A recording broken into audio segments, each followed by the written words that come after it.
എല്ലാവർക്കും നമസ്കാരം. Top ട്യൂഷന്റെ SSLC Hindi ക്ലാസ്സിലേക്ക് എല്ലാവർക്കും സ്വാഗതം. കുട്ടികളെ, ഇന്ന് നമ്മൾ പഠിക്കാൻ പോകുന്നത് വളരെ മധുരമുള്ള കുറച്ച് കാര്യങ്ങളാണ്. നമ്മുടെ പാഠത്തിന്റെ പേര് തന്നെ മധുർവചൻ എന്നാണ്, അതായത് മധുരമുള്ള വാക്കുകൾ. നിങ്ങൾ എപ്പോഴെങ്കിലും ആലോചിച്ചിട്ടുണ്ടോ നമ്മുടെ വാക്കുകൾക്ക് എത്രത്തോളം ശക്തിയുണ്ടെന്ന്? ഒരു നല്ല വാക്കുകൊണ്ട് ചിലപ്പോൾ ഒരാളുടെ ദിവസം തന്നെ മനോഹരമാക്കാൻ നമുക്ക് കഴിയും. എന്നാൽ ഒരു മോശം വാക്കുകൊണ്ടോ? അത് ചിലപ്പോൾ വലിയ മുറിവുകളുണ്ടാക്കിയേക്കാം, അല്ലേ? അപ്പോൾ എങ്ങനെ മധുരമായി സംസാരിക്കാം, അതിന്റെ പ്രാധാന്യം എന്താണ് എന്നൊക്കെയാണ് നമ്മൾ ഇന്ന് പഠിക്കാൻ പോകുന്നത്. ഈ പാഠത്തിൽ നമ്മൾ പഠിക്കുന്നത് കബീർദാസ്, തുളസീദാസ് തുടങ്ങിയ മഹാനായ കവികളുടെ ദോഹകളാണ്. ദോഹ എന്ന് പറഞ്ഞാൽ 2 വരി കവിതകളാണ്. പക്ഷെ ഈ രണ്ട് വരികൾക്കുള്ളിൽ ഒരു വലിയ ജീവിതപാഠം തന്നെ അവർ ഒളിപ്പിച്ചു വെച്ചിട്ടുണ്ടാകും. അപ്പോൾ നമുക്ക് ആദ്യത്തെ ദോഹയിലേക്ക് കടന്നാലോ? ഇത് സന്ത് കബീർദാസിന്റേതാണ്. എല്ലാവരും ശ്രദ്ധിച്ചു കേൾക്കണം കേട്ടോ. ഐസി ബാണി ബോലിയേം മനക്ക ആപ്പാ ഖോയ്, അപ്നാ തൻ സീതൽ കരേ ഔരൻ കോ സുഖോയ്. എന്താണ് കബീർദാസ് പറയുന്നത്? ഐസി ബാണി ബോലിയേ, അതായത് അങ്ങനെയുള്ള വാക്കുകൾ സംസാരിക്കൂ. എങ്ങനെയുള്ള വാക്കുകൾ? മനക്ക ആപ്പാ ഖോയ്, മനസ്സിലെ ആപ്പ, അതായത് അഹങ്കാരം, ഞാൻ എന്ന ഭാവം ഉപേക്ഷിച്ചുകൊണ്ടുള്ള വാക്കുകൾ. നമ്മൾ സംസാരിക്കുമ്പോൾ ഞാൻ വലിയ ആളാണ് എന്ന ഭാവം പാടില്ല. വളരെ വിനയത്തോടെ, സ്നേഹത്തോടെ വേണം സംസാരിക്കാൻ. അങ്ങനെ സംസാരിച്ചാൽ എന്ത് സംഭവിക്കും? 2 കാര്യങ്ങൾ നടക്കും. ഒന്നാമത്തേത്, അപ്നാ തൻ സീതൽ കരൈ, നമ്മുടെ ശരീരം തൻ സീതലാകും, അതായത് തണുക്കും, ശാന്തമാകും. നമ്മൾ ദേഷ്യപ്പെടുമ്പോഴും അഹങ്കരിക്കുമ്പോഴും നമ്മുടെ ശരീരം ചൂടുപിടിക്കുന്നതുപോലെ തോന്നാറില്ലേ? എന്നാൽ സ്നേഹത്തോടെ സംസാരിക്കുമ്പോൾ നമുക്ക് തന്നെ ഒരു സമാധാനം കിട്ടും. രണ്ടാമത്തെ കാര്യം, ഔരൻ കോ സുഖ് ഹോയി, കേൾക്കുന്ന മറ്റുള്ളവർക്കും, അതായത് ഔരാൻ കോ, സുഖം ലഭിക്കും. നമ്മുടെ നല്ല വാക്കുകൾ കേൾക്കുമ്പോൾ അവർക്കും സന്തോഷമാകും. അപ്പോൾ എല്ലാവർക്കും സന്തോഷം നൽകുന്ന ഈ മധുരമായ സംസാരം ഒരു ശീലമാക്കിക്കൂടെ നമുക്ക്? ഇനി നമുക്ക് കബീർദാസിന്റെ തന്നെ അടുത്ത ദോഹ നോക്കാം. ഇത് നല്ല മനുഷ്യരെങ്ങനെയായിരിക്കണം എന്നാണ് പറയുന്നത്. സാധു ഐസ ചാഹിയേ ജയ്സാ സൂപ് സുഭായ്, സാർ സാർ കോ ഗഹിരഹൈ ഥോഥ ദൈയുടായി. സാധു ഐസ ചാഹിയെ, ഒരു നല്ല മനുഷ്യൻ, ഒരു സജ്ജനം എങ്ങനെയായിരിക്കണമെന്നാൽ ജയ്സ സൂപ് സുഭായ്, ഒരു സൂപ്പിന്റെ സ്വഭാവം പോലെയായിരിക്കണം. എന്താണ് ഈ സൂപ്പ്? നമ്മുടെയൊക്കെ വീടുകളുള്ള മുറം കണ്ടിട്ടില്ലേ? നെല്ലും പതിരും വേർതിരിക്കാൻ ഉപയോഗിക്കുന്ന മുറം, അതാണ് സൂപ്പ്. അപ്പോൾ ഒരു നല്ല മനുഷ്യൻ ഒരു മുറം പോലെയായിരിക്കണമെന്ന് പറഞ്ഞാൽ എന്താണ് അർത്ഥം? മുറം എന്തു ചെയ്യും? അത് സാർക്കോ ഗഹിറഹേ, അതായത് സാരമുള്ളതിനെ, നല്ലതിനെ, നെല്ലിനെ മാത്രം പിടിച്ചുവെക്കും. എന്നിട്ടോ ധോഥാദേയിയുടായി, സാരമില്ലാത്തതിനെ, ചപ്പുചവറുകളെ, പതിരിനെ, അതായത് ധോഥ, പാറ്റിക്കളയും. അതുപോലെ നമ്മളും ജീവിതത്തിൽ കേൾക്കുന്നതും കാണുന്നതുമായ കാര്യങ്ങളിൽ നിന്ന് നല്ലതിനെ മാത്രം സ്വീകരിക്കുക, ചീത്തയായതിനെ ഉപേക്ഷിക്കുക. കൂട്ടുകാർ കളിയാക്കുമ്പോഴോ അല്ലെങ്കിൽ സിനിമയിലൊക്കെ കാണുന്ന ചീത്ത കാര്യങ്ങൾ നമ്മൾ എടുക്കേണ്ട ആവശ്യമുണ്ടോ? ഇല്ല. നല്ല കാര്യങ്ങൾ മാത്രം നമ്മൾ സ്വീകരിക്കുക. അതാണ് ഒരു നല്ല വ്യക്തിയുടെ ലക്ഷണം. എങ്ങനെയുണ്ട് ഉപമ? അടിപൊളിയല്ലേ?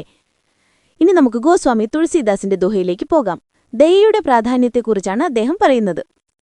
ദയാ ധർമ്മ കാ മൂൽ ഹെ, പാപ് മൂൽ അഭിമാൻ, തുളസി ദയാ ന ഛോഡിയെ ജബ് തക് ഘട്ട് മേം പ്രാൺ. ദയാ ധർമ്മ കാ മൂൽ ഹെ, ദയയാണ് ധർമ്മത്തിന്റെ എല്ലാം അടിസ്ഥാനം, അതായത് മൂൽ. പാപ് മൂൽ അഭിമാൻ, എന്നാൽ പാപങ്ങളുടെ എല്ലാം അടിസ്ഥാനം എന്താണ്? അഹങ്കാരമാണ്, അഭിമാൻ. അപ്പോൾ നമ്മൾ എന്തു ചെയ്യണം? തുളസീദാസ് പറയുകയാണ്, തുളസി ദയാന ഛോഡിയെ, ദയ ഒരിക്കലും ഉപേക്ഷിക്കരുത്.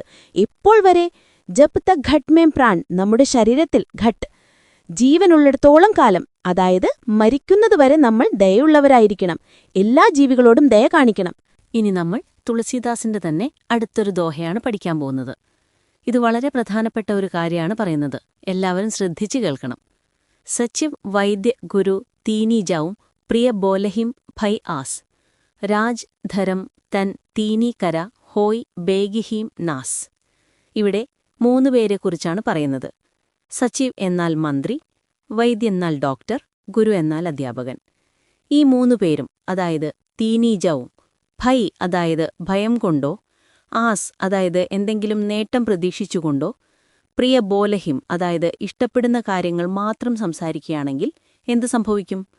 ഒരു മന്ത്രി രാജാവിന് ഇഷ്ടപ്പെടുന്നത് മാത്രം പറയുകയാണെങ്കിൽ, രാജ്യത്തിന്റെ തെറ്റായ പോക്കിനെക്കുറിച്ച് പറയാൻ ഭയക്കുകയാണെങ്കിൽ ആ രാജ് അഥവാ രാജ്യം പെട്ടെന്ന് നശിച്ചുപോകും.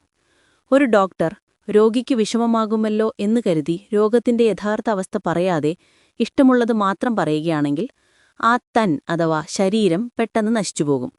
അതുപോലെ ഒരു ഗുരു വിദ്യാർത്ഥിക്ക് ഇഷ്ടക്കേടാകുമെന്ന് കരുതി അവന്റെ തെറ്റുകൾ തിരുത്താതെ അവൻ ഇഷ്ടമുള്ളത് മാത്രം പറയുകയാണെങ്കിൽ ആ കുട്ടിയുടെ ധർമ്മ അതായത് അവന്റെ ഭാവിയും സ്വഭാവവും നശിച്ചുപോകും. ഹോയ് ബേഗിഹീം നാസ് പെട്ടെന്ന് തന്നെ നശിച്ചുപോകും.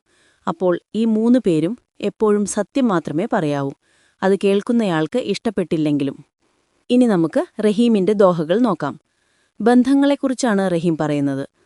മൻ മോത്തി അരു ദൂധരസ് ഇൻകി സഹജ് സുഭായി ഫട്ട് ജായേ തോ നാമിലെ കോഡിൻ കരോ ഉപായി. മൻ എന്നാൽ നമ്മുടെ മനസ്സ്, മോത്തി എന്നാൽ മുത്ത്, ദൂധ് എന്നാൽ പാല്. ഈ 3നും ഒരു പൊതുവായ സ്വഭാവമുണ്ട്. എന്താണെന്നോ? ഫട്ട് ജായേ തോ നാമിലെ, ഇവയിലൊന്ന് ഫട്ട് ജായേ അതായത് പിണങ്ങിപ്പോയാൽ, പൊട്ടിപ്പോയാൽ, പിരിഞ്ഞുപോയാൽ പിന്നെ പഴയതുപോലെ ആക്കാൻ കഴിയില്ല.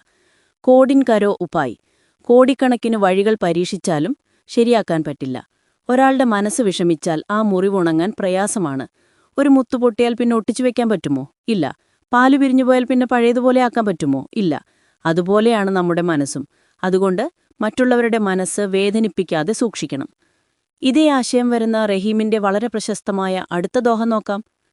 റഹിമൻ ധാഗ പ്രേം കാ മത് പോരോ ചഡ്കായി ടൂട്ടേ സേ ഫിർ നാ ജുഡേ ജുഡേ ഗാണ്ഠ് പരിജായ്.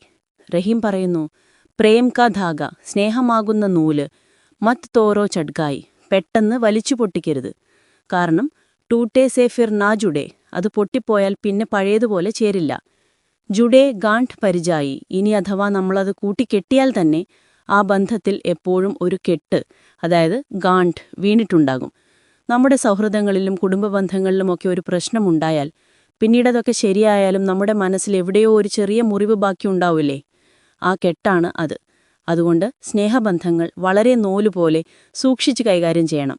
അപ്പോൾ കുട്ടികളെ, ഈ മധുരമുള്ള വാക്കുകൾ നിങ്ങളുടെയൊക്കെ ജീവിതത്തിൽ ഒരുപാട് വെളിച്ചം തരട്ടെ. പിന്നെ നമ്മുടെ ഈ ടോപ്പ് ട്യൂഷൻ സെന്ററിൽ ചെറിയ ബാച്ച് സൈസിലാണ് ഹൈസ്കൂൾ ക്ലാസ്സുകൾ ഉള്ളത്. അപ്പോൾ നല്ല മാർക്ക് വേണമെന്നുണ്ടോ? എങ്കിൽ എത്രയും പെട്ടെന്ന് ഞങ്ങളുടെ ഫേസ് ടു ഫേസ് ക്ലാസ്സിൽ ജോയിൻ ചെയ്യുകയോ അല്ലെങ്കിൽ യൂട്യൂബ് ക്ലാസ്സസ് ഉപയോഗിക്കുകയോ ചെയ്യുക. പാലക്കാട് നിവാസികളെ ടോപ്പ് ട്യൂഷന്റെ ഫേസ് ടു ഫേസ് ക്ലാസ്സിലേക്ക് സ്വാഗതം ചെയ്യുന്നു. കൂടുതൽ അറിയുവാൻ 8006606363 എന്ന നമ്പറിലേക്ക് വിളിക്കുക. എല്ലാവരും നന്നായി പഠിക്കണം. അടുത്ത ക്ലാസ്സിൽ കാണാം. Bye bye.